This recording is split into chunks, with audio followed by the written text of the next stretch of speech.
tema todo me puxou, porque eu estava lendo uma matéria que eu mandei para você, que explicava historicamente os períodos em que houve muita concentração de riqueza, e aí aconteceu alguma revolução, né? Seja a Revolução Francesa, seja uma outra revolução, estou aqui com as notícias. E aí eu fiquei pensando ontem, se a gente pegar o contexto atual, e aí tem alguns dados, se a gente pegar esse contexto atual de que, por um lado, a concentração de renda aumenta, por outro, a gente tem um momento muito de instabilidade com essa questão da tecnologia, esses trabalhos, e todo mundo muito preocupado, né? Se os trabalhos vão acabar, não vão acabar, etc. E aí eu fiquei pensando, se historicamente isso já aconteceu, né? Desde da época na Revolução Industrial, lá que os caras foram lá quebrar as máquinas, se a gente pensar desde essa época, os momentos em que conseguiu ter uma mudança foi quando, de alguma forma, houve algum tipo de conflito, né? Que uma massa começou a falar, chegou por aqui, e aí talvez o governo, o poder no momento, para poder se manter, teve que fazer alguma coisinha para todo mundo ficar um pouco mais calmo, né? E aí o meu pensamento ontem era se a gente poderia estar chegando nessa fase agora, de ter esse unsettling, né? Esse momento em que as pessoas começam a ficar cada vez mais incômodas a ponto de começarem a se manifestar. E ontem foi curioso porque foi uma coincidência. Eu mandei para vocês dois, porque o Gilson gosta lá de algumas matérias, eu mandei sobre alguns historiadores e cientistas, PhDs lá falando desse tema. E por coincidência, a palestra que eu fui ontem é de um deles, que lançou um livro que é The Global Great Transformation, e ele mostrou vários slides para explicar um pouco essa questão de como está indo a concentração. O ponto de vista dele, ele não é otimista, ele acha que não tem como, porque quem poderia redistribuir essa renda seria o governo, e o governo está de mãos atadas, porque o governo está totalmente interligado com os grupos que mais se beneficiam de não ter uma distribuição de renda. Então, estava muito curiosa a conversa, porque eram dois PhDs, um completamente ele, que é sérbio, eu acho, que está bem pessimista, e a outra pessoa, que é catalã, que é conselheira aqui, é da parte do governo, otimista, falando de algumas coisas que acontecem na Catalunha e tal. Mas o embate era muito bacana, e não era embate, né? Porque eles eram bem cordiais entre eles, mas as perguntas da plateia iam caminhando para isso. E ninguém atacava, assim, teve uma hora que eu ia perguntar, eu falei, olha, acho que a gente precisa falar do elefante na sala aqui. Mas aí não deu tempo para as perguntas. Assim, tinha muita pergunta, eu debobiei e não fui chamada. Então eu fiquei com isso na cabeça, sabe? Será que a gente está chegando nessa época? Aí eu perguntei pro empregado do Altman, né, o ChatGPT, eu pedi para ele fazer algumas simulações e foi muito engraçada a minha conversa com ele, porque fica difícil até você calcular quanto essas pessoas mais ricas do mundo ganham efetivamente, porque não é que elas ganham salário, né? O que elas basicamente têm são dividendos das ações que elas têm. Então, como dividendos, já sabemos como é a tributação de dividendos. Sim. Então, eu fiquei simulando com o ChatGPT e ele estava muito mimetizando, assim, tipo, você quer que eu desça e olhe bem o que o Jeff Bezos e o Sam Altman, tipo, o chefe dele, estão fazendo para ficar mais picante isso? Eu falei, gente, ele tá ótimo. Dei corda solta para ele aqui, nem Também li o que não ele quero escutar respondeu. desses, né? Mas o ponto era, fiquei tentando fazer uma simulação com ele. Eu falava, como é que a gente consegue calcular a remuneração, o quanto eles conseguem pegar em dinheiro num ano, por exemplo, né? Para poder pensar numa taxação como se fosse um assalariado. E aí ele pegou o caso do Amancio Ortega, da Zara, que, enfim, temos bastante coisa para falar dele, que ele recebe quase tudo em dividendos, e aí tem lá umas centenas de milhões, né, por ano. E essas pessoas pagam nada de imposto, basicamente. Então é isso, eu vou deixar aqui para saber a opinião de vocês, mas eu tenho várias notícias aqui, inclusive os comentários do nosso colega ChatGPT, que está participando hoje conosco dessa conversa. Então, o que vocês sabem a respeito? Isso você sabe que seria interessante. Um dia a gente bota ele com voz aqui ao vivo para participar do nosso podcast. A gente Eu vai posso pôr ele falando. com voz. Né? Peraí. Seria interessante um dia para ver qual é a opinião dele, mas é que vai ficar complicado, que ele só vai entender sua voz, né? E se a gente falar ao mesmo tempo, Tudo bem, qualquer ele coisa eu para. ponho para ele repetir aqui o que ele me falou. E no perfil de quem entrará o ChatGPT? Ele tá no meu, né? Ler. A minha Então tá. pergunta, gente, para ele começou assim, peraí, que eu não vou Gostei ler dessa tudo. ideia, porque eu não vi em nenhum lugar. A gente fazer uma Ninguém tá sessão, debatendo com o Então tá, vamos ChatGPT. debatendo fazer com isso. eles. Uma hora a gente pode fazer uma só com eles. Vamos convidar aí dois agentes diferentes e vamos ver qual que vai ser o papo que vai rolar. Eu acho que é uma boa ideia isso. Tá bom. Vocês querem que eu pergunte agora? Eu quero Mas eu só não falar. acho que a gente tem que preparar bem para isso, porque vai ter que ter som, É. tudo. Eu acho que não dá para fazer assim Pronto. com. Tá bom, a gente faz para a próxima. Tem que Mas vamos pensar os falar desse prontos. assunto agora, né? Tá, não, eu leio qualidade é legal. Acho que é um Ó, excelente assunto. a conversa começou, eu perguntei quanto é a fortuna estimada das 20 pessoas mais ricas do mundo, porque eu tô, obviamente, enviesada. Eu quero saber dos nossos amigos da tecnologia, quero saber do Warren Buffett, né, do Amancio Ortega, etc. E aí ele fala que os 20 bilhões, os 20 indivíduos mais ricos, eles têm um patrimônio mais ou menos, né, quase 4 trilhões no total, que é mais que o PIB da maioria dos países no planeta.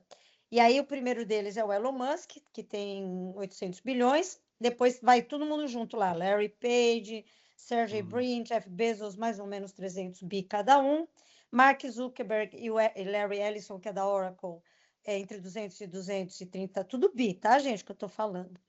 E aí ele colocou que se somar os 20, eles têm mais riqueza que toda a economia de países como o Reino Unido ou Índia, dependendo do ano. E só uma pessoa, que é o Elon Musk, ele tem 20% do total dos 20 primeiros. Então, assim, é umas ordens de grandeza meio absurdas. O meu ponto com ele era como é que a gente taxa isso? Aí começou, foi muito engraçado, porque ele fala, importante, os valores mudam porque depende da valorização das ações. Quase tudo são as ações, né, que eles têm, as participações que eles têm nas empresas. E aí eu falei, mas tá, como a gente consegue calcular por ano? O que eles recebem de dividendo por ano? Aí os 20 tops recebem mais ou menos, né? Entre 300 bilhões e 700 bilhões por ano. Em anos excepcionais, eles podem ter 1 trilhão. Assim, dinheirinho de pinga. Nosso amigo Elon Musk primeiro, tá? Aí eu pedi para ele, calcula, né, o que eles podem fazer de dinheiro e tal. Aí, se eles pagassem imposto, fiz simulação com ele. Então, olha que interessante que ele colocou. Usando uma média razoável, que eles têm 500 bilhões de dólares por ano para o top 20, por ano eles recebem 500 bilhões. Por dia, 1 bilhão e 300 milhões. Por hora, 57 milhões. Por minuto, 950 mil. Por segundo, 16 mil dólares. Tudo isso em dólares. Então, por exemplo, esses 5 minutos que eu estou falando aqui, eles já faturaram 100 mil dólares. Assim, basicamente. E é isso, fiz os cálculos dele com imposto, né? E aí a gente está tentando fazer o cálculo médio, eu e ele, de quanto essas pessoas poderiam ganhar e o quanto isso poderia ser redistribuído. Eles falam que tem alguns órgãos, como a National Bureau of Economic Research, fala que os bilionários quase não têm rendimento anual, né? Porque vem como renda, que eles só pagam quando realizam e que eles pagam impostos ou de 0, no máximo até 15%.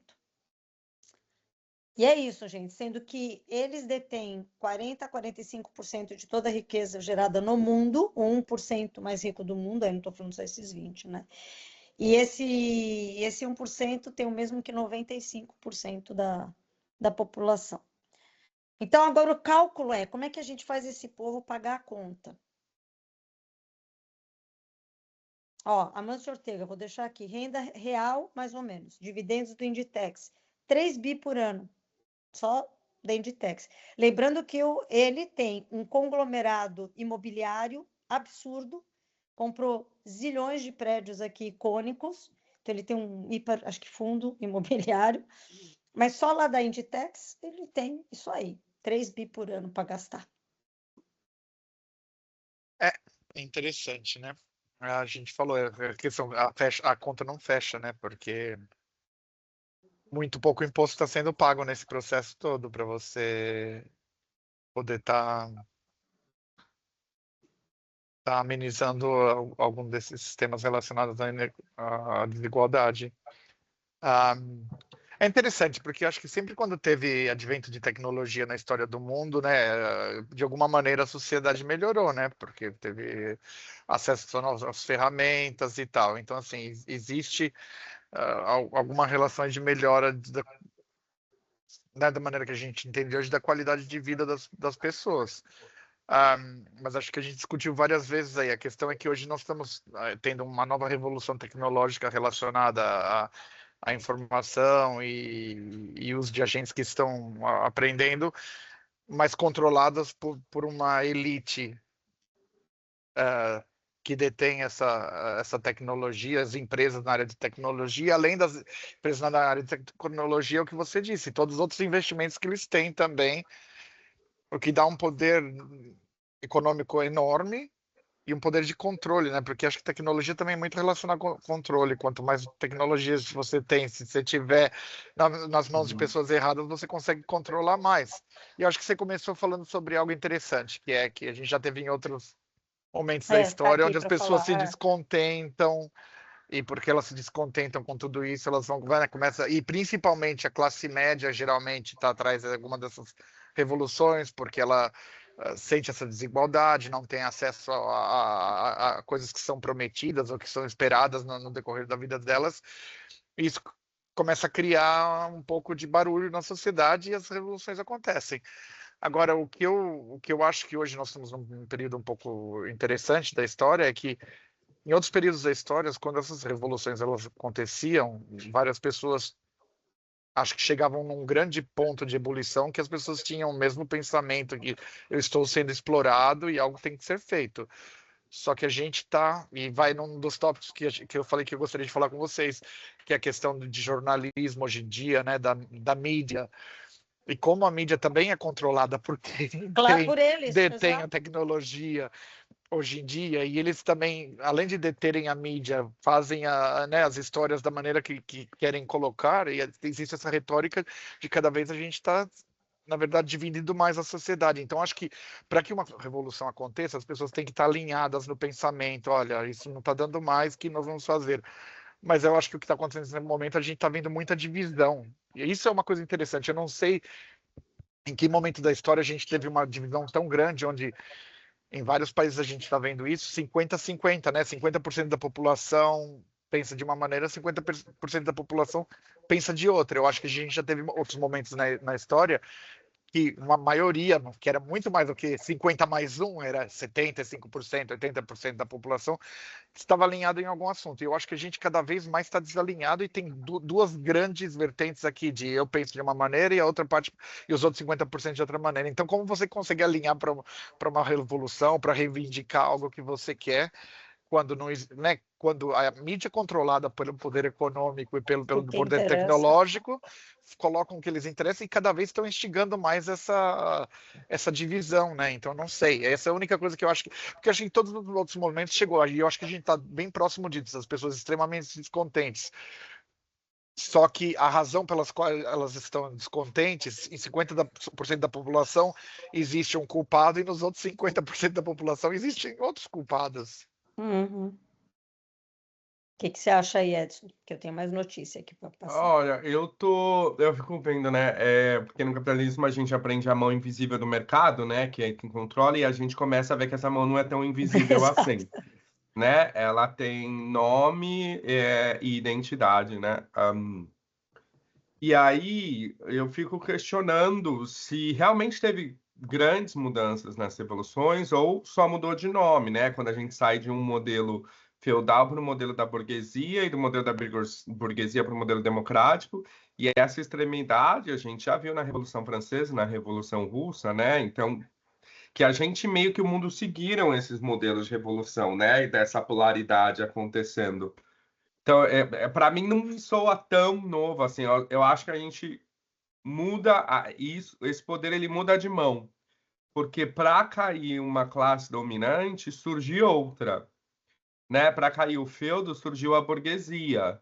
E aí a burguesia, né, dentro do modelo capital, é o acúmulo de fortuna, sabe-se lá Deus para quê? Porque você vai acumular tanto, é uma das coisas que a gente fala, num modelo de recurso finito. Então, eu acho que assim, quando a gente olha a história, o poder ele passa de mão.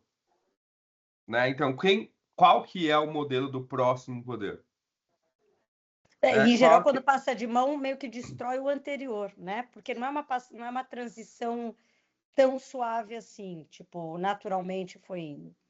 Ele destrói mais ou menos, porque tem um estudo que ele pega, eu acho que ele pega nos últimos 600, 700 anos as famílias mais ricas, assim, e um percentual realmente que teve de ascensão de pessoas, né, de uma classe dominante rica, não sei o quê. E 91% do dinheiro e do poder continuou nas mesmas famílias há 700 anos, né? Então, assim, esse 9% que muda é muito pouco, né? Então, o acúmulo de concentração e poder, ele ainda continua. E gente, estou falando de grandes fortunas, gente super rica, fortunas grandes, assim, não estou falando de gente que era pobre e virou uma classe média e porque Não, tem um não, tô trabalho falando corporativo, das né? Não, elites. não é isso. Então, assim, será que realmente mudou muito ou ele ganha uma nova forma, ele ganha uma nova máscara nisso daí? E eu acho que a gente está num ponto de uma revolução, o que às vezes eu me questiono qual que vai ser o novo poder, né? Porque no feudalismo era nasci nobre, era casta, era onde você nascia. Na burguesia é o acúmulo de dinheiro, né? No sistema do capital. Qual que é o próximo? Aonde vai ser? Né? E é isso que eu fico me perguntando, né? Então, Quem acho que se- assim, a história, se a gente faz uma análise histórica, para surgir um modelo novo, para quebrar o modelo, vai surgir um outro. Que modelo é esse que vem? Eu te perguntei se era muito drástico essas mudanças, agora você falou esse dado da concentração, porque eu estava pensando, você vem primeiro quem era rico lá atrás, quem tinha terra, né? Tinha terra e o resto estava lá, até que mudou da terra para logística, basicamente. Que É. foi quando, por exemplo, Veneza foi lá uma potência, né? Porque se ligou que não bastava se produzir, você tinha que distribuir, aí quem distribuía detinha o poder. E aí Uhum, mudou-se, e aí alguns caem, outros entram, né? uhum. E aí depois daí passou para o capital, e aí passou para a industrialização, enfim, agora nós estamos na era da inteligência, né? Tem um livro, E congelou. o tal da classe Começou. média. Agora Ai, voltei, né? Eu sei, voltei. É. voltou. Tem 3 pontos que eu vou pôr aí, já passo para o Agilson, para o Edson, enfim. São 3 coisas que você está falando que eu estou tentando conectar. Uma é esse descontentamento da classe média, ele é real, tem milhares de estudos que mostram, ou seja, cada pequena crise, ou grande, ou pequena, ou Uhum. média, a classe média diminui, ou seja, algum pouco salta para grande, Aham. né? E a grande maioria cai para baixo. Então, é a classe média olhando o gap dela cada vez maior para uma classe maior e cada vez mais perto da classe que ele está querendo fugir. Eu já ouvi gente Uhum. falar que prefere falar que é pobre classe A, né? Pobre premium, porque é É. pior do que ser classe média baixa, né? É. Então, tem esse ponto. Só que é uma população, como disse o Agilson, que está altamente polarizada. Não tenho informação se isso houve em outra época, porque todos esses movimentos que a Isso gente também está não falando, sei, a gente não sabe todos esses como era, movimentos que a gente né? está falando, né? Seja de terra, de capital, de blá blá blá, eles não tinham o que hoje tem. Então, hoje existe duas coisas que eu quero acrescentar aqui. Existe um poder onipresente, basicamente, né? Porque se você olhar todos os grandes setores, agora a gente viu mais recente até o bélico, está Uhum. nas mãos de um grupo muito Sim. seleto. Isso eu Sim. não estou nem só falando de tecnologia, né, gente? Porque se a gente pegar todos os grandes grupos de empresas do mundo, as 5 maiores farmacêuticas, as 5 maiores de energia, as 5 maiores petroleiras, quase todas, a maior parte dos sócios são fundos, cujos fundos são sempre os mesmos. Então, a gente está falando de 10 famílias aí mandando em tudo, né? Uhum. Então, a gente tem um controle em todos os aspectos, em todas as esferas, que pode forçar uma população a ficar tão dividida, ou tão individualista, ou tão sem confiança no outro, né, que fica difícil você ter essa gestão, essa revolução.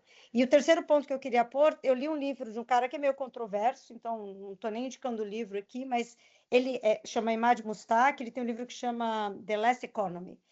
E ele é um cara que prega que vai ter que mudar todo o sistema, senão a gente vai entrar no ralo, né?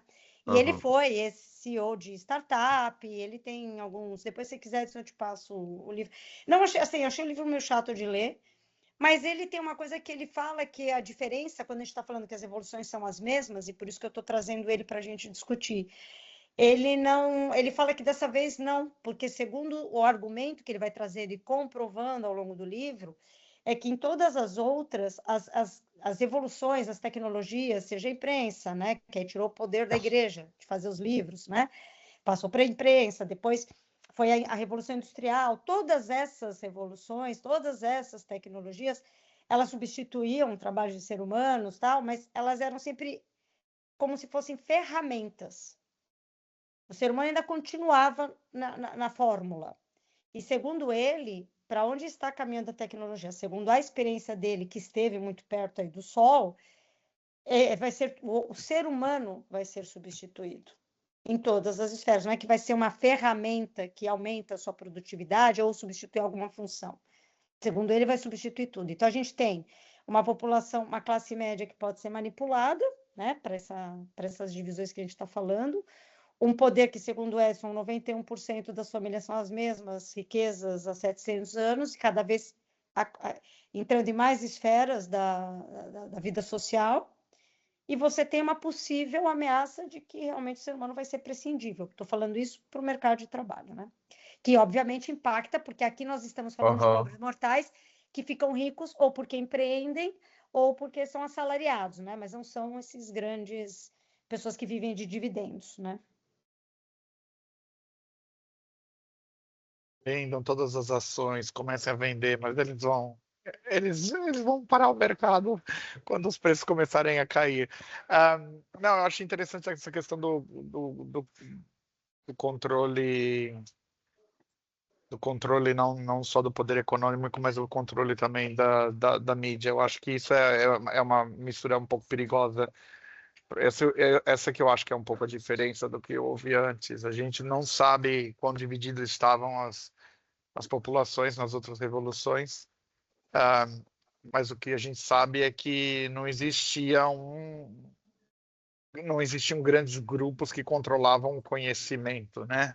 Naquele momento, em termos de o que era publicado. Primeiro que, assim, a disseminação da mídia não era tão grande, né? As pessoas dependiam de informação ou por jornais da época, e não era todo mundo que lia.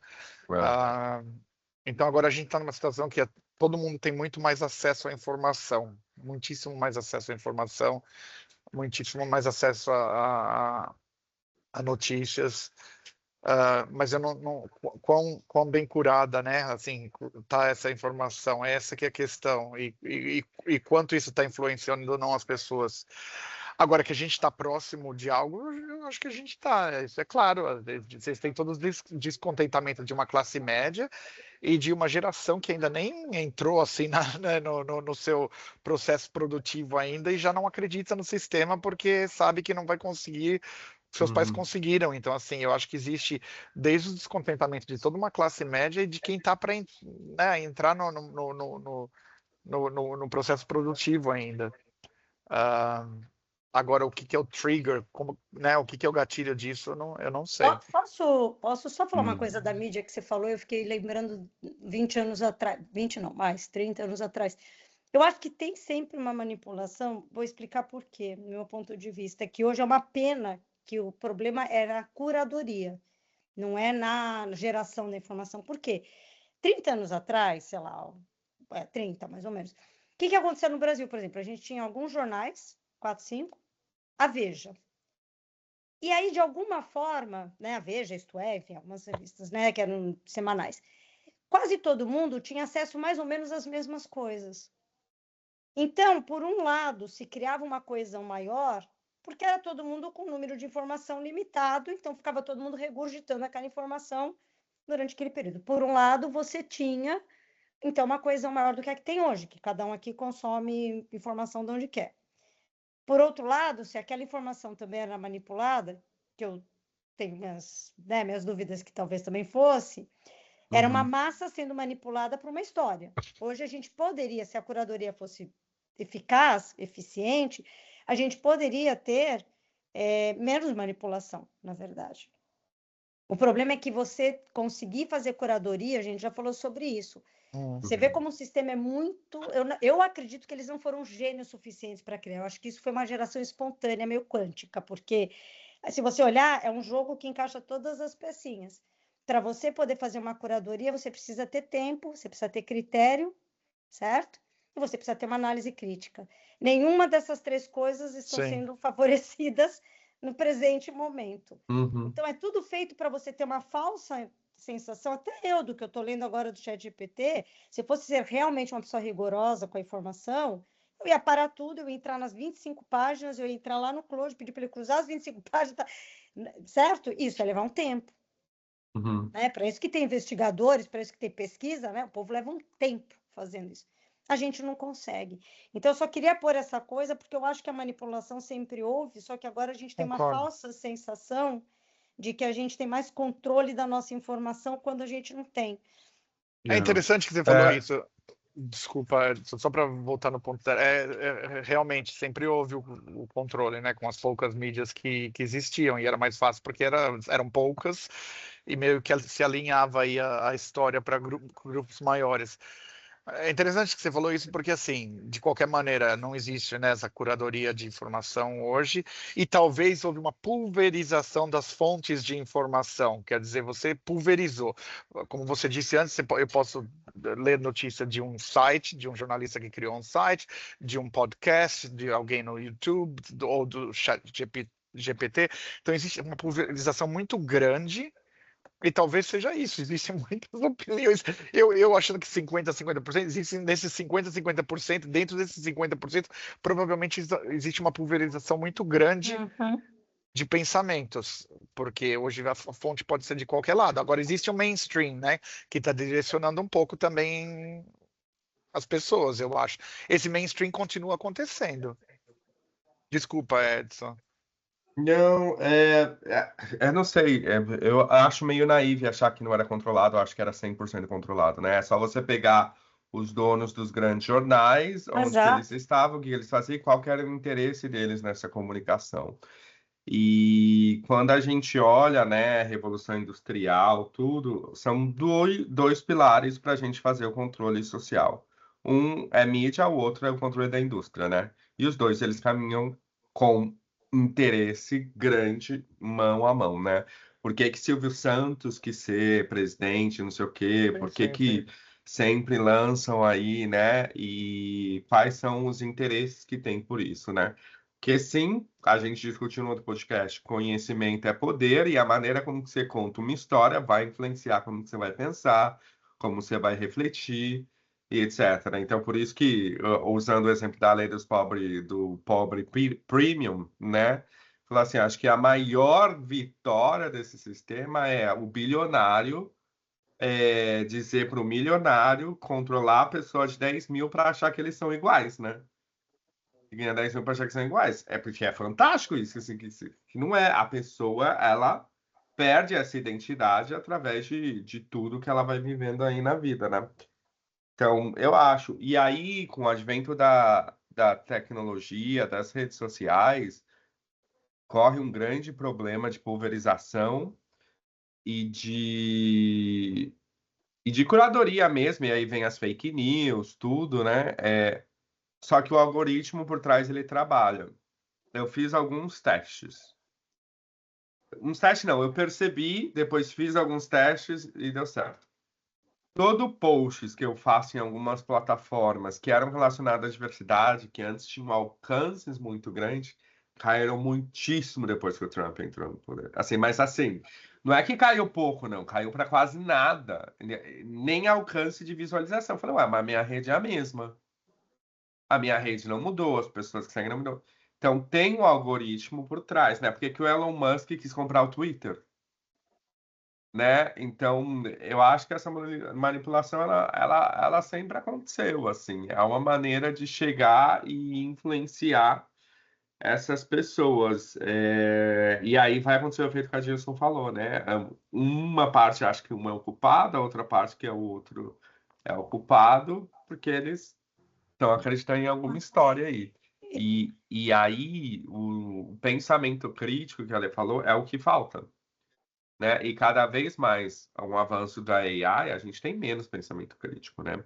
E a produção de conhecimento leva tempo. Não é igual batata frita e hambúrguer, né? Ah, fala agora sobre isso. Não, se você quiser realmente falar, você vai ler, você vai entender, você vai confrontar fonte, informação, você vai entender como aquela pesquisa foi feita, para aí você sair com um pequeno avanço de algum conceito, teoria ou prática, né?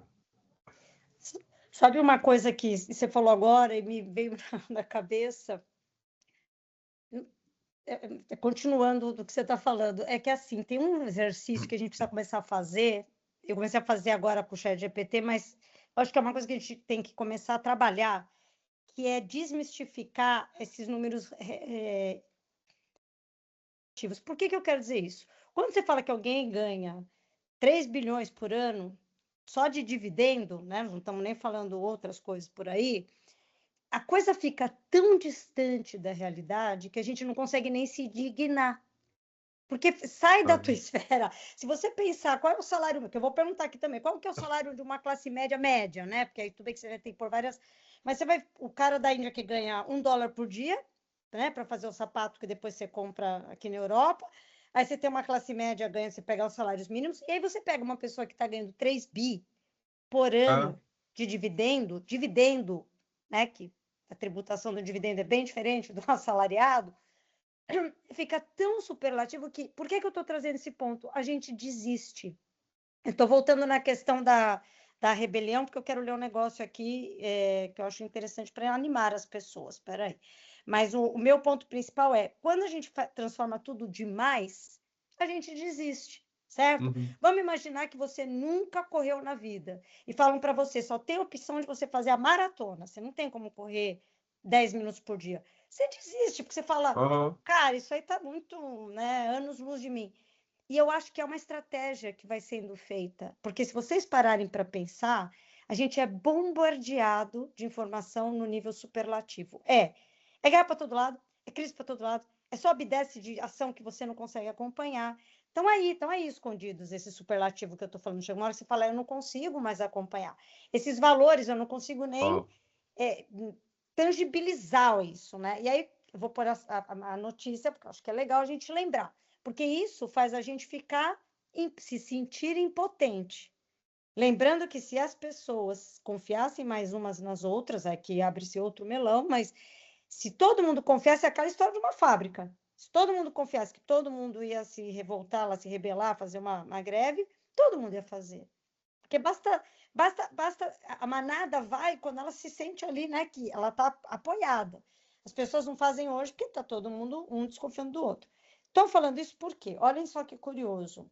Nesse escritor que eu vi ontem, o economista, ó, Branko Milanovic, olha, eu vou só ler esse pedacinho, porque é o que vai falar da rebelião. Ele fala, vou traduzir, né? Romper o vínculo entre poder econômico e político é difícil, porque as pessoas que exercem sabem o necessário que é essa influência para manter a sua posição. Mas um plutócrata inteligente faria o mesmo que fizeram os capitalistas depois da Segunda Guerra. Olha que interessante. Enfrentados com a possibilidade do comunismo, aceitaram muitas das demandas de igualdade para preservar o seu poder. Se os grandes plutócratas não moderem o seu apetite e a sua ambição se converte demasiado óbvia, a reação contra eles pode terminar derrubando os pilares que os mantiveram até o momento. Então, aqui é um ponto importante, né? Que também é um risco. Porque quando a população não está unida e começa a reclamar, se rebelar, mas em pequenos grupos, e começa a ficar um certo desconforto, pode ser que venha alguma ajuda, o famoso salário universal que fica todo mundo falando agora, pode ser que venha alguma pequena coisa, e as pessoas ficam com a falsa sensação de que elas estão sendo atendidas. E não estão. né? E aí, então, elas não fazem realmente a mudança que elas tinham que fazer. Mas aqui você vê como eles tinham medo, depois da Segunda Guerra, do comunismo, porque o comunismo já não era uma panelinha de 5, Sim. já era um movimento com certo Ah, peso, né? Aí eles tiveram que voltar atrás e aplicar e aceitar algumas demandas da população. e Para acho não que o grande perderem o exemplo poder. o grande exemplo que a gente tem no Brasil é porque assim a gente tem uma democracia dividida em 3 poderes, né? Só que quando a gente pega o Senado, 70% das pessoas que estão lá ganham 50 milhões, né? Tem 50 milhões. Eu quero ver quem da população eles estão representando, qual que é o interesse que eles vão lá legislar, né? Nesse sentido.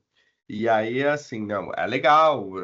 Eu acho que todo mundo tem que votar mesmo, tem que ser mandatório, porque é uma ferramenta de poder, de mudança e tal. Só que sem a educação, né, de conscientização, fazer as pessoas entenderem qual que é o lugar que elas ocupam na sociedade, a gente não vai ter muito avanço, né? E a gente tem um projeto de educação que é realmente fazer os indivíduos não entenderem onde eles estão na sociedade. Exato. E por isso o voto é obrigatório. Você parou para pensar? Porque, assim, é interessante ele ser obrigatório hoje para uma população que não é informada, e você é obrigado a votar sem Ma- estar informado, Você manipula passando as pessoas fome, a né? votarem. Vendendo voto.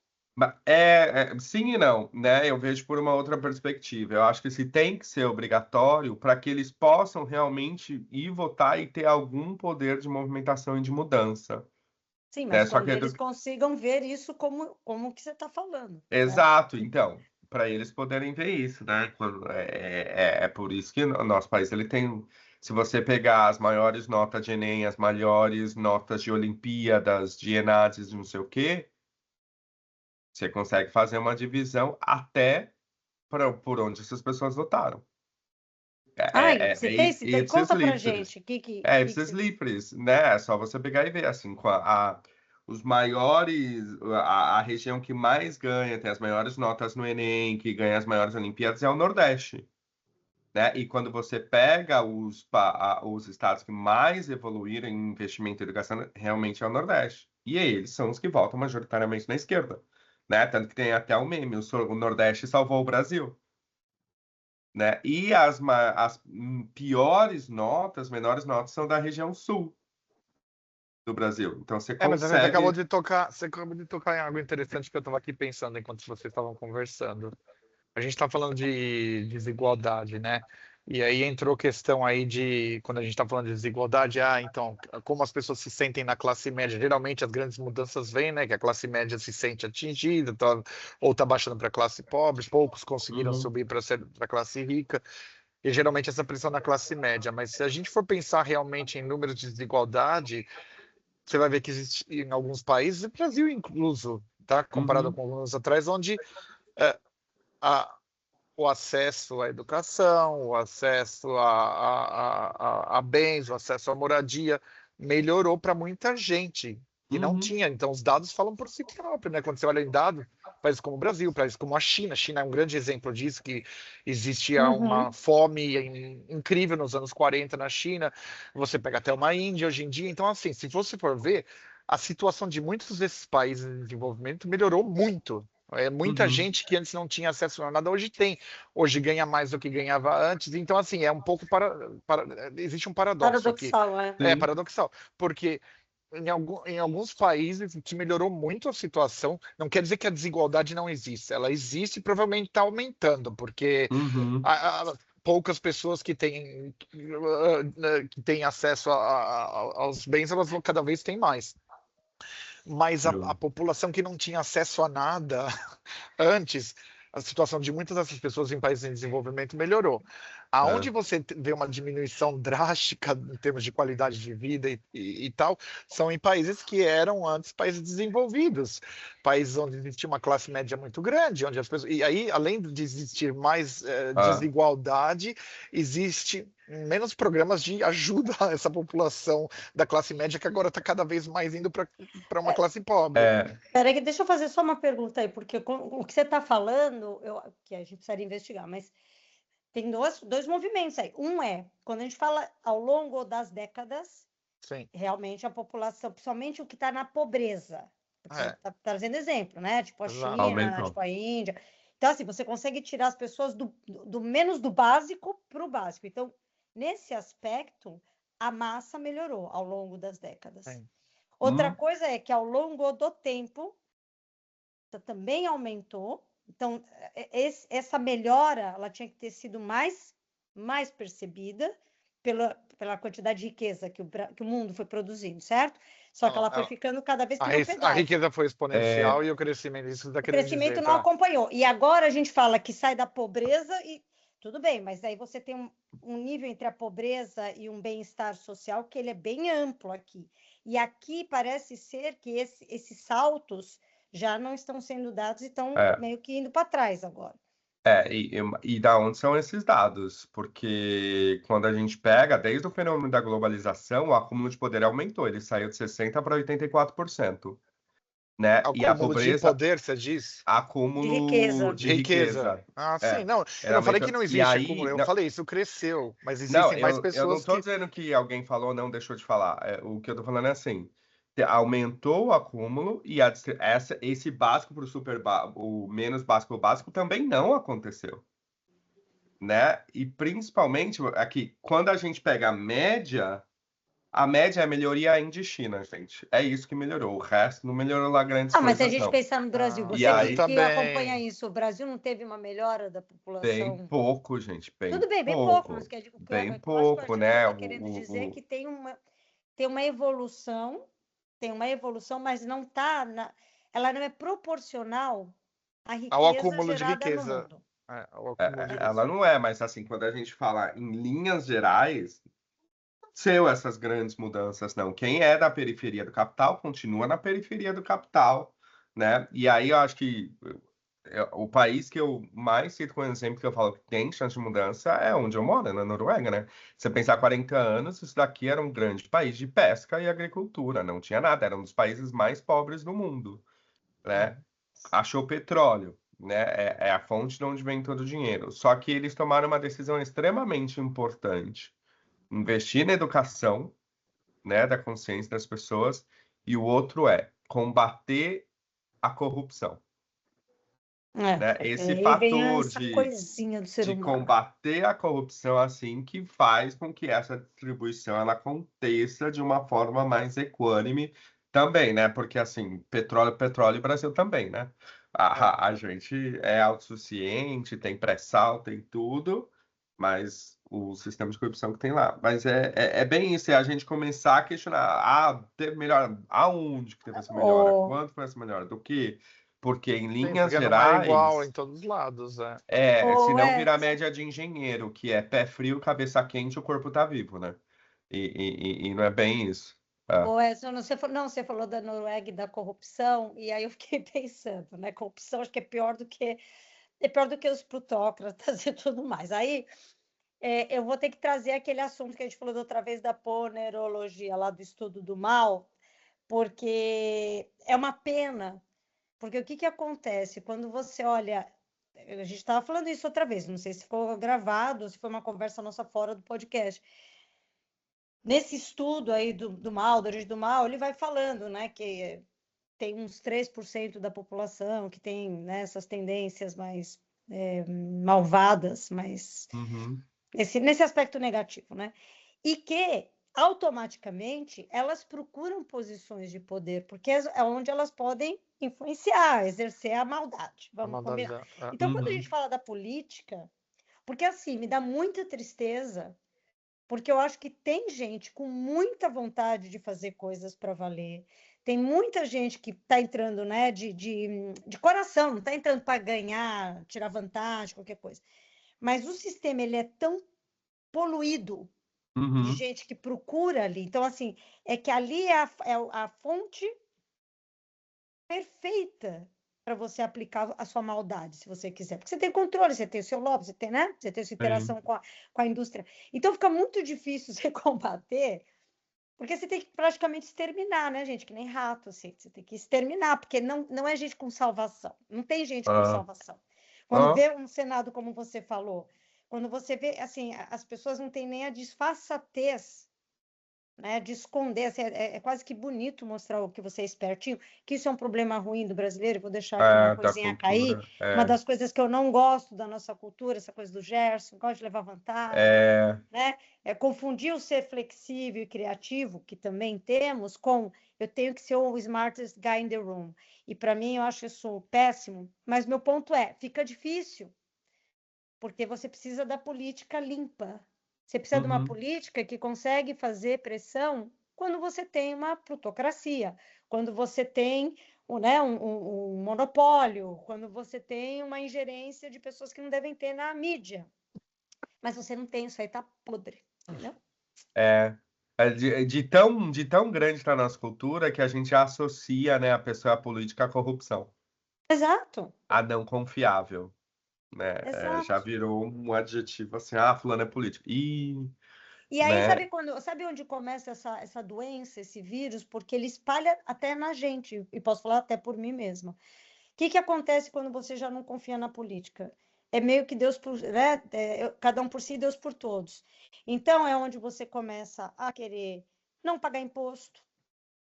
Eu já fui advogada tributária, gente. E assim, eu vou falar, e posso falar, com todo, né, sem expor ninguém.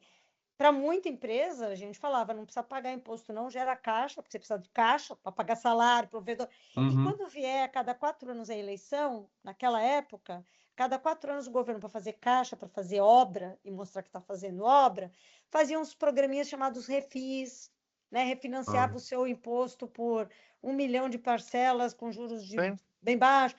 Então, assim, você aprende a fazer isso, você aprende a não pagar imposto. Se você pode sonegar imposto, você sonega. Se você pode, né, passar por alto alguma coisinha, se passa. Se você... Vou dar exemplo, gente, que muita gente vai servir a carapuça aqui. Você pega o seu convênio, que dá, sei lá, o reembolso de R$ 500 uma consulta, mas a sua consulta é 1.000, aí você perde 2 recibinhos. Isso, gente, eu não estou falando... eu não condeno porque eu também caio nessas coisas. Mas por que a gente cai? Porque é um vírus. Está infectado lá em cima e começa a justificar o comportamento embaixo também, né?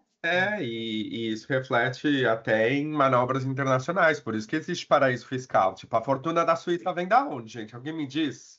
Qual que é a produção da Suíça? Bom, e aí também tem uma coisa com a Melhor, guerra que aí a gente vai melhor abrir nem 3 falar sobre melões lá. aqui. Aí acho que é melhor Nem nem entrar começar. nesse. E Não vamos aí falar vem sobre assim. isso. Não, eu brinco que falo assim, porque tem muita gente que fica rica na Noruega, e, gente, aqui o imposto é pau. Exato. Assim, pau, assim, não tem choro nem velho, e não tem corrupção. O que que eles fazem? Eles ficam ricos aqui, eles vão para lá. Tem muitos milionários que vão para lá, né? E aí vem os paraísos fiscais, vem essas coisas Bom, assim. peraí, tem muitos Em todo milionários lugar. noruegueses que fogem, então quer dizer que a educação não está funcionando Não, 100%. aí O chega um ser momento humano que é ele um fala. vírus, gente. É porque aí ele fala assim, não, mas o governo vai me taxar e eu não vejo tanta vantagem aqui. Se eu for para lá, eu ganho mais. E aí Mas você ganha mais tocou para quê? você tocou a palavrinha mágica, vantagem. O Ah, que acontece quando a gente vive numa sociedade? Porque estamos falando tudo isso que nós estamos falando aqui, mas a verdade é uma só, gente. 99% dos pobres mortais, a gente precisa ter um dinheiro no fim do mês para pagar a sim. nossa existência. E Nossa quando você sobrevivência. vê a sua sobrevivência, existência, né, gente? Porque assim, É. né, você precisa do dinheiro, se você não é herdeiro e tal. Então, você aprende desde cedo que você tem que se virar. E isso acontece em tudo. Acontece no ambiente corporativo, onde você se alinha com quem você precisa para crescer. Acontece no ambiente político, acontece no ambiente social, acontece até, inclusive, gente, na gente adorando essas pessoas que são milionárias, essas riquezas que eu lembro os 15 anos atrás do Eike Batista, que era tudo X, todo mundo era, eu não Exato. sei nem onde ele está hoje, mas o fato é, a gente idolatra. Muita gente idolatra um Trump, e eu não estou nem falando da política, tá? Não estou nem entrando aqui, estou falando da época que ele era o aprendiz lá. É assim, a gente idolatra, então é muito triste, porque é aquela famosa coisa, a gente critica, é a revolução dos bichos, né? A gente critica Mas até tá lá, é né? interessante que o Edson estava falando da questão da Noruega. Eu acho que o que assim, é um pouco do ser humano isso, né? De Quanto mais ele tem, mais ele acha que é dele, menos ele tem que dividir com os outros. Mas é interessante que você falou sobre a Noruega, porque quando eu vivi na Finlândia, e foram alguns anos atrás, existiam também impostos de 50% e 60%, né, de renda. E todo mundo era taxado. E assim, eu lembro que existia uma cultura meio que universal naquele momento, a lei acho que congelou. Existe uma cultura meio que universal, um entendimento universal naquele país que também saiu muito da pobreza, nos anos 40, 50. Existia um entendimento meio que universal na Finlândia que eu pago muito, mas eu pago feliz, porque eu sei que isso vai ser revertido em serviços, vai ser revertido em ajuda a pessoas que precisam. Agora, eu vou te dizer, até meus amigos na Finlândia, eu vejo uma mudança também na mentalidade dessa... Isso que era algo super normal, falar eu pago e pago feliz 50%, 60% de imposto, eu não escuto com tanta frequência hoje. E por quê? O que você acha que mudou, Gilson?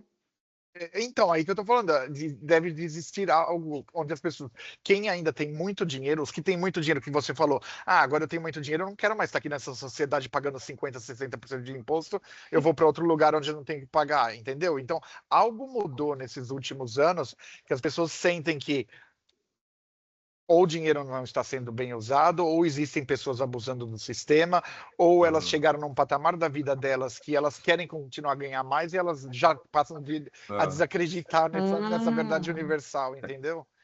Eu tenho algumas teorias aí, porque na Noruega, parte da população pensa ainda no modelo antigo, não, eu pago, mas eu tenho retorno, que nem assim, eu pago 50% do meu salário é imposto, né?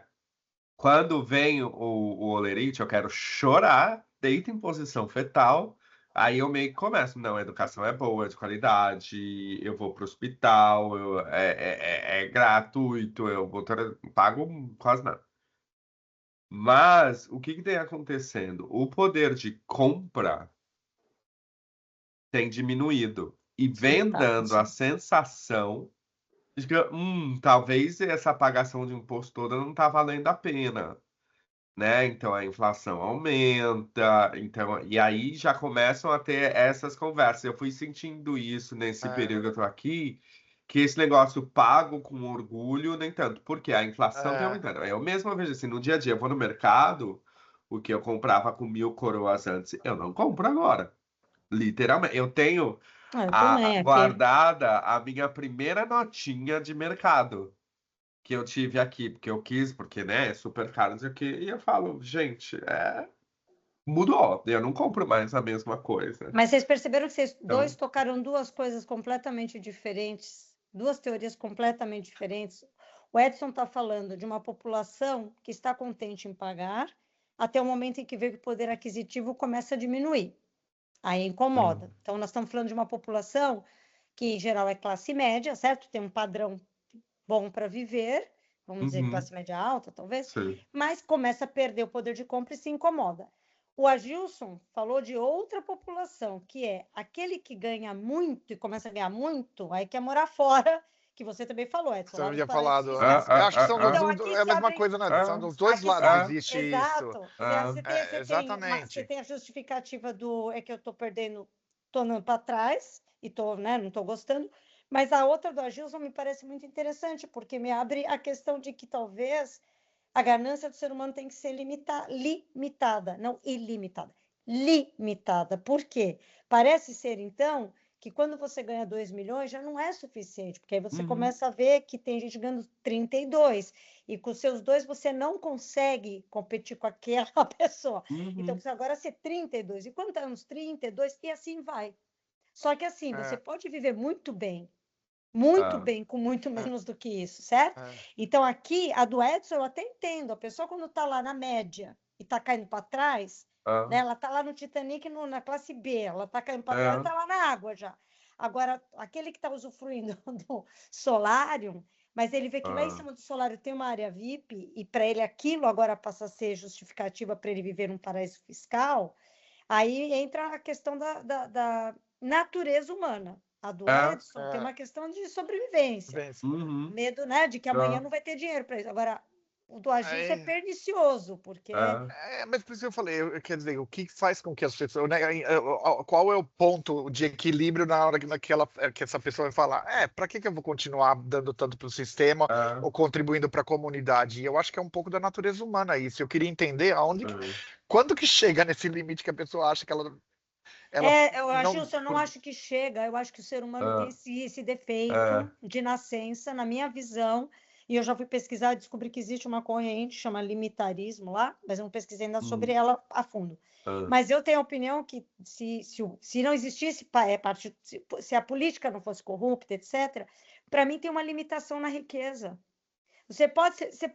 Vai ter o pobre, o ideal não era nem ter pobreza, né? Vamos começar. Mas você pode ser classe média, você pode ser classe média alta, premium, e você pode ser rico. Você pode ter o seu jatinho, você pode ter isso, pode ter aquilo. Você só pode ter aí. Então, sei lá, se a riqueza média vai ser, sei lá, 100 milhões de dólares, que eu já acho absurda, nós vamos imaginar 100 milhões de dólares, você ganhou 100 milhões e esse vai para um fundo soberano para investir em educação, saúde. Não é pagar imposto porque eu quero ver, não. Você não tem que ver mais nada, amigo. Você já está numa outra faixa da vida que você não está mais precisando ver para onde vai o imposto. Agora você começa a ser responsável por essa sociedade. Então, se você teve o mérito, a inteligência, o que for que fez você chegar lá e ganhar mais de 100 milhões, a partir dos 100 milhões e estou falando 100 milhões, um número, tá? Mas a partir desse número, você não ganha mais nada. Senão, você vai começar a ser taxado de 50%. Então, você escolhe se quer perder 50 milhões ou 1 milhão. E a partir daquilo, isso tem que ser revertido para um fundo soberano, na minha visão, com uma política que seja limpa, que vai investir, que vai fazer essa redistribuição, vai fazer a roda girar. Então, eu não sou contra o rico, eu só acho que filthy rich, para mim, isso é um crime. Entendeu? Essa coisa que é indecente, o cara que está com 1 trilhão de dólares para ele, para mim é indecente. Mas é o que você falou. Em que momento chega? Não chega. O ser humano é ganancioso, você vai ter que pôr regra. Porque aí eu fico pensando, né? Elon Musk, quase 1 trilhão, gente, 1 trilhão. Tira 100 bilhões desse cara para resolver os problemas do mundo. Tira 100 bilhões. Vai mudar o que na vida dele? Se você tira 100 bilhões. E o que 100 bilhões fazem na vida? O que 100 bilhões fazem o lá resto na do África, mundo? Mas a questão de controle que você disse, né, Ale? A gente chegou num ponto da sociedade que a gente também não quer ter controles, né? A gente chegou num ponto da nossa democracia que você não pode ter controles nenhum. Por isso que o ser humano não entendeu? Por isso que o sistema na China, a gente pode falar, tem várias coisas relacionadas a controle na China, controle de fortuna, controle de poderio econômico, controle de empresas que têm muito mercado. Então, assim, só que a gente, né, nós quisemos abrir mão desse controle porque a gente achava que era bom para o livre mercado. Só que esse livre mercado, ele garante ganâncias para poucas pessoas. Aí está essa questão do livre mercado.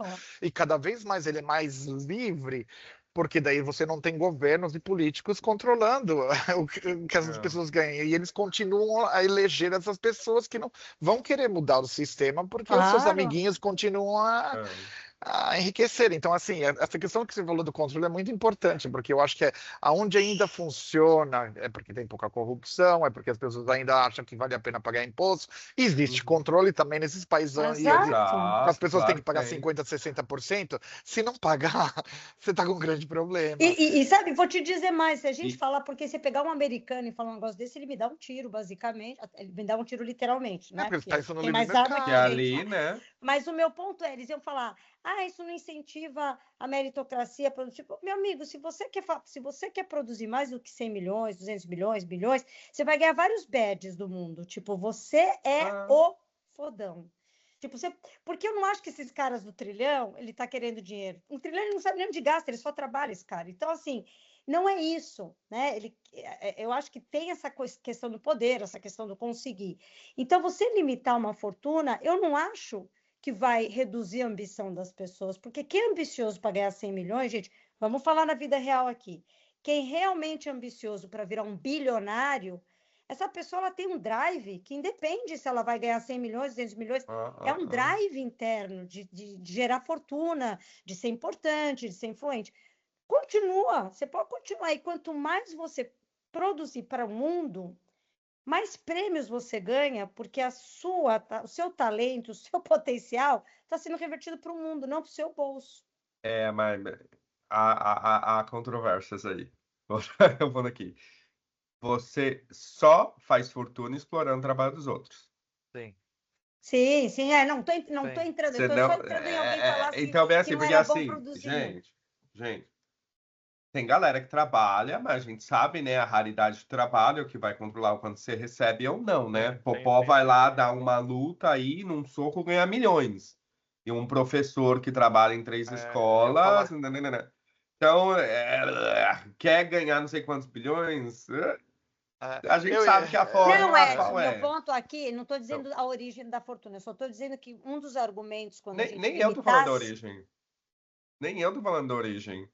você está Você falando quer de como ganhar uma 100 pessoa. bilhões? Não, Você você quer está virar falando. bilionário? Não Então, é o você está seu dizendo. drive. Não é o seu drive. Não, eu sei, nós estamos falando duas coisas diferentes. Ó, o que você está dizendo é o seguinte: para uma pessoa chegar nessa fortuna, ela chega explorando. É isso que você Uhum. está dizendo, certo? É. Eu não estou entrando nisso. Eu estou dizendo que um dos argumentos, por exemplo, se a gente fosse para, né, vamos limitar fortunas. Um americano, uma pessoa que é drivada em performance, blá, blá, blá, ia falar, uma pessoa que se. Não estou dizendo como ela gerou a fortuna ainda, estou dizendo na questão do drive. Acho que a gente está falando duas coisas diferentes aqui. Eu estou querendo justificar, eu estou querendo explicar, defender um argumento contrário a limitar a riqueza, tá? Então, se alguém falar assim, se você limitar que as pessoas sejam assim, empreendedoras, blá, blá, blá, o mundo não vai crescer. Vai porque quem quer crescer desse jeito vai continuar crescendo, independente do dinheiro. Isso é um drive da pessoa. E agora você troca uma outra linha que é, o problema é que essas fortunas, elas sempre são geradas à custa da exploração alheia. Você está entrando em outro Não tema. é do drive. Sim, Eu sim, não mas acho que é do tá bom, drive. não são duas coisas antagônicas, a gente está falando de duas coisas diferentes, é Ah, isso. eu não acho que é do drive. Não é o drivado que vai. Não acho que é isso. É o, é o que é valorizado para a pessoa chegar até lá e ela vai acumulando horas de outras pessoas para chegar lá, para acumular, assim, para fazer um milionário, alguém tem que ganhar muito pouco. Então, mais uma Né? E esse razão para não muito ter pouco tem que milionário. produzir. quer dizer, Exato. Não, a pergunta é vamos lá. para que serve um bilionário, né? Para que serve um bilionário? Serve para acumular riqueza e aumentar a pobreza, né? Nesse Ele sentido. serve para Agora, alimentar um conceito, Edson, capitalista, que é gente Sim. isso. pode chegar lá. Ele serve como É, uma estrela de mas Hollywood, entendeu? eu só me incomodo um pouco com esse drive, porque assim, eu sempre penso qual que é a narrativa oposta, né? O que seria o conto do drive? Então quer dizer que quem não tem drive vai ver do quê? É vagabundo? E não é É isso que eu muito. estou falando, mas nisso nós estamos de acordo. Não, É isso eu sei que tá de acordo. Eu quero trazer esse olhar, assim, o cuidado do lado único da história, né? Porque aí vai para uma narrativa então a pessoa que quer receber uma bolsa assistencial, ela é vagabunda. Ela vai fazer filho para ganhar bolsa, não sei o quê. Eu falo, não é essa, né, gente? Não é, ninguém fica super rico, Não, ninguém. essa questão do drive eu entendo o que Ah, a Lê quis dizer, mas eu acho que eu também entendo o que você está querendo dizer aí. E mesmo essas pessoas que enriqueceram, né, com o abuso da mão de obra hum, alheia ou pagando menos impostos. E muitas dessas pessoas, e isso, os dados são bem claros, elas hum, falam que vêm do nada e, na verdade, vêm, como você disse no começo do nosso podcast, elas vêm já de famílias ricas do passado. uhum. Então, não é somente o É, drive, essa questão de não drive. é, Não adianta não é ter o drive. drive sem você ter o backup de uma família ou de um Exato. background que te ajuda a dar aquele empurrãozinho. Aquele né? empurrãozinho não é É, somente o drive, Teve é é. ter fortunas alguém. que foram E aí, criadas também da pessoa, né? e Tem aí, bem fortunas que pouco, são mais. São bem poucas, pouco, mas tem bem gente. pouco, bem pouca. E de novo. Não é o drive a fórmula. É esse o ponto. Não é o drive. O drive pode ser um elemento, mas não é o drive a fórmula para fazer bilionário, para fazer gente rica, né? Tem pessoas com drive que não morreram bilionária. Olha Nelson Mandela, vai olhar Gandhi, vai olhar essas outras pessoas aí. Olha para o Tem uma questão de. drive não é Como, o fator. Não, mas eu acho que a Lê estava Não é falando isso, isso, né? a gente está É com um esse tema drive como vai ser semântica aqui. usado, como esse drive vai ser usado É isso. completamente. Eu concordo com o que você disse agora, mas é bem isso. Eles têm outro drive, mas esse drive poderia estar sendo usado para É isso que eu tô falando. para melhora realmente da qualidade de vida da comunidade, não para gerar riqueza Aí, pura é isso. para a É pessoa isso, somente. é isso que eu tô falando, Então, não é drive. Vamos ajustar a semântica, senão a conversa parece conversa de louco. O que eu quis dizer aqui, não estou defendendo isso. O que eu quis dizer é, se a gente vai com uma política vamos imaginar que nós somos aqui os 3 governos do mundo, a gente fala, gente, a partir de agora não tem mais bilionário, milionário, vai ter um limite aqui, tá? Esse é o limite, a gente estudou com um montão de pesquisadores de todas as universidades do mundo, para não ser só americano, blá, blá, chegamos aqui. Sabe por que eu trouxe isso? Vou exemplificar que vai ficar mais fácil. Não sei se vocês viram recentemente que teve um post acho que foi o CEO da Tramontina, reclamando de uma discussão sobre algum benefício trabalhista. Não sei se era semana de 4 dias, o que era. E o discurso era esse que você acabou de falar, Edson. Tipo, não, que empregado que não quer trabalhar. Então, assim, pega-se uma coisa que é um benefício para a sociedade, que, segundo como aplicado, vai continuar mantendo a mesma produtividade, etc, etc, porque quando a gente fala uma semana de 4 dias, não é que tirei um dia do calendário e todo mundo se ferra, não. Quem está fazendo isso tem todo um preparo da organização para otimizar o trabalho, para que o que fosse feito em 5 dias ou 40 horas fosse menos, né? A discussão toda era essa confusão entre se a gente limita, né, o crescimento, se a gente limita, as pessoas são vagabundas. As pessoas, 4 horas, porque é vagabundo. Ou, como 80 anos atrás, quando não tinha férias, não sei se vocês sabem isso, eu não lembro exatamente quem foi, que era um projeto de governo, e a pessoa explicava que era perigoso dar férias para as pessoas, porque como elas iam estar no ócio, elas iam se entregar à bebida, ao jogo, e isso não era bom para... Então, esta mentalidade, Edson, ela pode ser usada, por exemplo, se a gente está mandando no mundo e fala, ó, gente, limitou agora, só vai chegar aqui. Eu tenho livros aqui do monge americano que vai falar isso. Não, você está limitando o crescimento. Outra coisa é o que você falou, Edson, como, a custa de quê? Mas ninguém está limitando nada. Você aprende a crescer em prol da sociedade. Você pode continuar crescendo exponencialmente, mas agora em prol da sociedade. E aí sim, com esses ajustes, com pesos e contrapesos. É interessante que vocês estão dizendo isso. Não sei se você quer rebater aí, Edson. Desculpa. A minha percepção, para mim, não é drive o fator que vai fazer uma pessoa mais rica. E eu acho que aqui o que a gente está falando é de ambição, só que a gente está falando de uma mudança de uma ambição individual para uma ambição de impacto social. Social, exato. É isso aí. Mas não é. Que drive, eu estou entendendo, aqui é um bom exemplo. Aqui, este exemplo agora, ilustra a nossa sociedade hoje. Nós 3 nos conhecemos e a gente tem bastante intimidade um com o outro. Eu estou falando uma coisa, eu estou usando uma palavra para descrever uma coisa e você está entendendo outra, com a mesma palavra. Entende? Então, olha como está ficando difícil a comunicação na sociedade. Porque as palavras, elas estão ficando muito subjetivas. Eu entendo o que você está falando. Eu entendi qual que é a tua contradição. Não, e eu entendi a sua, mas eu ainda acho que não é drive.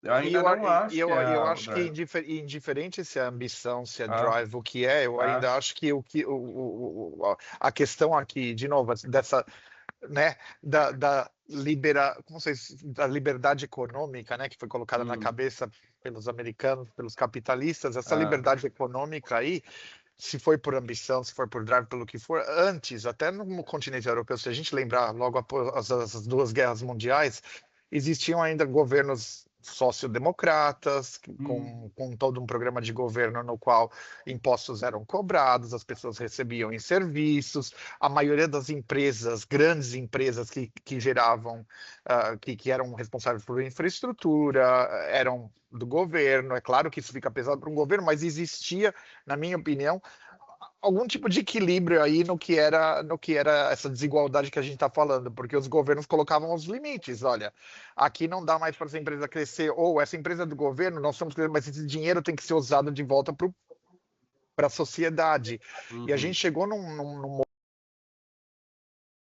liberal econômico que foi realmente puxado pelos americanos no resto do mundo, que empresas começaram, e os ingleses começaram a ser privatizadas, daí você começou a fundar fundos de investimentos como parte da privatização dessas empresas, e daí cada vez mais o governo foi saindo, que é, né, a gente que não quer que tenha tanto controle do governo, mas parte disso também, essa liberalidade total do mercado foi o que criou com que pessoas queiram, que tem esse, não, é infinito, né, na cabeça deles o crescimento, e isso não tem que voltar para ninguém.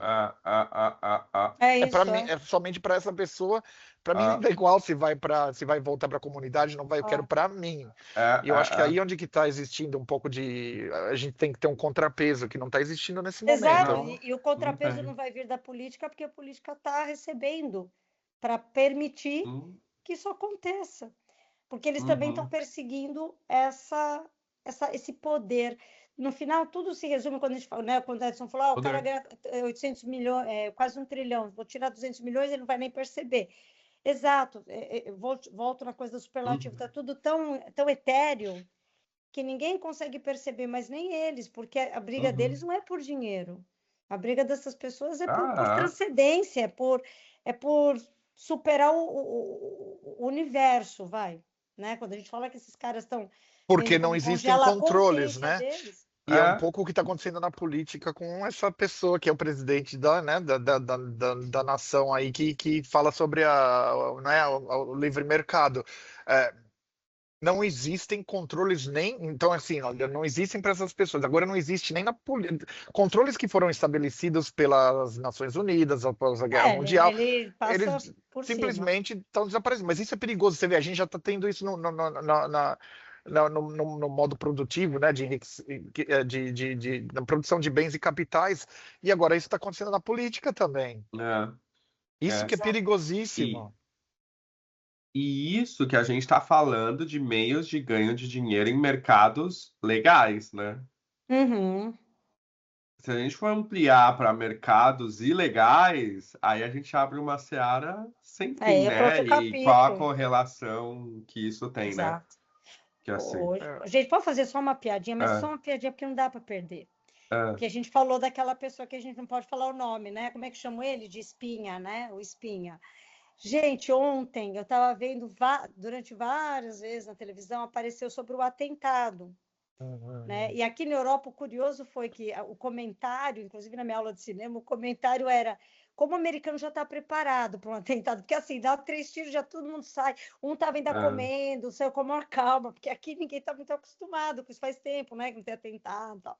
Enfim, mas o que eu ia falar era o seguinte, eu lembrei, sabe aquela história quando a pessoa tem um cachorro, um animal, bom, em geral é um cachorro, que a gente fala assim, o cachorro começa a ficar com a cara do dono, vocês já ouviram essa expressão, né, quando a pessoa e o cachorro são muito...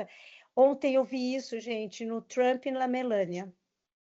Eu vou ser honesta, eu olhei os dois, eu vou pegar essa foto e talvez eu vou fazer até aqui na edição. Os dois lá, fazendo um juramento, estão exatamente com a mesma cara, com a mesma boca. O cirurgião que está fazendo a boca de um está fazendo outro. Gente, só que eu achei muito ruim para ela, porque ela é uma mulher bonita. Quando eu falei, gente, os dois são iguais. Se colocar a peruca do Trump nela e engordar um pouco, né, que ela é mais esbelta, era igual. Aí eu ficava mudando de canal, indo da BBC para ser... Porque eu queria ver de novo a cena. Eles estão iguaizinhos. Olha, existe, para não mudar de assunto, mas só uma coisa, eu não sei se é verdade ou não, mas existe uma teoria aí, que o Vincent que me falou sobre isso, né? Que existe uma teoria de que realmente, assim, existe algo genético de adaptação que o ser humano, que realmente acontece isso. Se você muda para um outro país, você começa aos poucos a ficar parecido com a população daquele país, porque é algo da genética. Existe uma teoria para isso. Aí vou morar lá na Holanda, então, para ficar bem bonita e bem alta. Se alguém um dia me falar que eu tô parecendo norueguês, vai ter briga. Não sei se é verdade isso, mas eu vou O Agilson vai virar português também. Português lindo, gente. E agora a gente podia abrir uma... vou dar só uma última notícia bonita. Essa é bonita, tá? A gente fala que todo mundo é desgraçado. E depois vamos fechar, porque... Vamos fechar. Tem gente milionária que quer pagar. Tem um movimento que eu descobri essa semana que chama Patriotic Millionaires. É na Inglaterra. Olha que legal o site deles. We are proud to pay and we are here to stay. É um grupo de milionários que estão forçando o governo a taxar as grandes legal. empresas. E eles Aí, querem terminou pagar. bem, terminou bem. Viu? Tá vendo, gente? Então, assim, nem tudo está perdido. Quando eu acho que tem que apertar o botão de reset, porque eu tenho uma visão meio pessimista do ser humano, eu descubro essas coisas, gente. Que não seja uma fundação, né? Gostei. Querendo, uma fundação bonita, filantrópica, querendo passar os bilhões pelo forro, mas esse aqui não, eles estão querendo pagar imposto. Não tem aquela herdeira lá, acho que era da L'Oréal, não lembro, não sei o que, A que vivia na. Bittencourt que está dando dinheiro para os namorados. Assim, falou que não queria receber herança da avó. Eu nem lembro de qual empresa Tá é, mas é uma marca tostando feito famosa. louca por aí. Né? Mas esses não, esses querem pagar imposto. Mas a Bittencourt, eu acho que dos 20 maiores riquezas, ela está entre o 14 e 15. Pouco, Ela né? poderia. Se ela não quer a riqueza dela, gente, nós temos 8 Temos como milhões usar. de pessoas Ela que tá estão esperando fazendo o Nobel. distribuição de renda da maneira dela. Exato, né? Ela está escolhendo uma maneira Ah, que pros favorece boys, alguém. é só pros Os boys dela, o boys, quê? gente. Ai, gente, que horror. Ai, ó, então, ó, vamos pensar.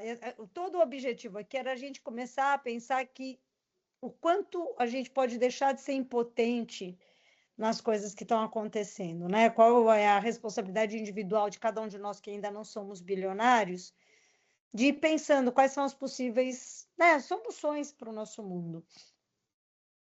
Mas vamos juntar, bom, não sou milionário para juntar esse Eu não grupo, posso mas sair here to stay, eu não posso mas nem pay at home. mas é um grupo bom para que eles tenham conhecimento que se nós tivéssemos mais milionários com essa cabeça, eu acho que grande parte dos, bom, não adianta só eles quererem pagar impostos se os impostos não forem usados da maneira correta, né? Não, e outra, talvez o governo nem queira, porque vai aplicar imposto para eles, vai ter que aplicar para uma, né, para uma faixa da sociedade. Mas é bom que existam movimentos assim. Existe. É. É isso aí, gente. Muito Não obrigado. resolvemos o problema do mundo, mas a gente está agora pensando se Melania e Trump estão ficando uma Mais simbiose parecido. ruim para ela, bem ruim para ela. Eu vou Ai, pegar a tem muita lista fofoca. desses milionários no UK aí, vou ver se tem algum homem gay solteiro. Só tá querendo doar, doa aqui. Eu acho que você podia falar com a Bittencourt.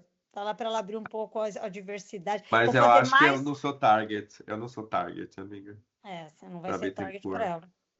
Eu ia fazer mais uma fofoca agora. Ah, lembrei, vou fazer a última, porque tem a ver com cinema. A Melania, ela teve um documentário, vocês sabem disso, né?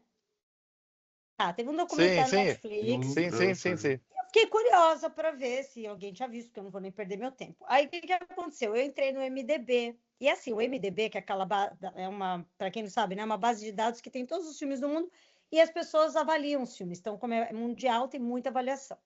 O filme dela está avaliado lá, a última vez que eu vi, 5.4, ou seja, péssimo. Né? Vamos imaginar a escola, né? De 0 a 10, 5.4. Só que é muito louco, porque eu fui olhar os comentários. E é óbvio que tem uma vertente política, porque quem não gosta do Trump, quem não gosta dela, enfim. O ponto era que, quando eu fui olhar os comentários, achando que era gente falando mal dela, todos os comentários eram ótimos. Ou seja, a nota é um lixo.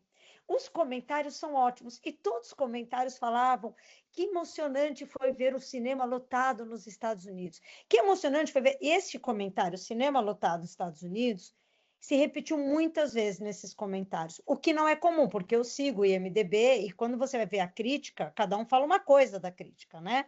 Cada um avalia alguma coisa, alguém pode falar, fui no festival de cinema, esse filme estava tal. Não, insistiam em falar que o cinema estava lotado.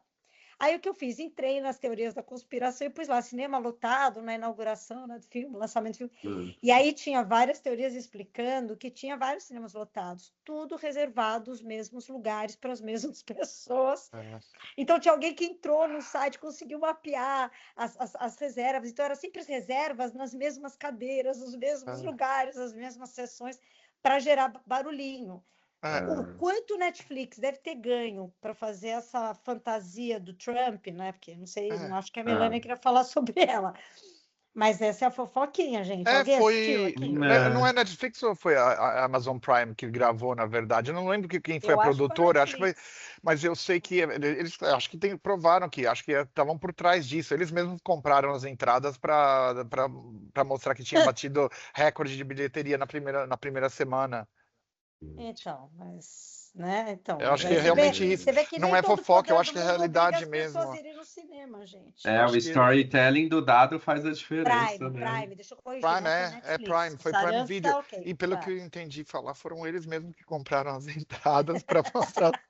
O Jeff Anyways, Bezos não conseguiu encher para o mostrar que o cinema. investimento foi bom. O Deixa eu ir lá. storytelling dos dados diz muita coisa. Eu Só tenho para que ir, que falar para hoje eu não vocês, quero lá. agora perder. Hoje eu não quero perder, que senão mais outro dia que eu não Vai lá. faço nota nada. 1,5 do filme, tá? Não percam. 1,5, nota mais baixa que eu já vi na vida. Acabei de ver. 1,5? 1,6.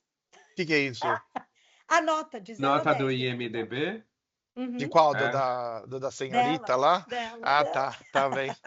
Deixa eu ir lá, depois eu falo com vocês aqui. Hoje eu Tchau, tenho Vai que fazer lá. aqui. Deixa eu parar Tchau. de gravar aqui. Peraí. Deixa Vingancinha eu do parar. mundo contra Jeff Bezos. Olha só, Ah, quando eu vi semana passada, estava 5,5. nossa.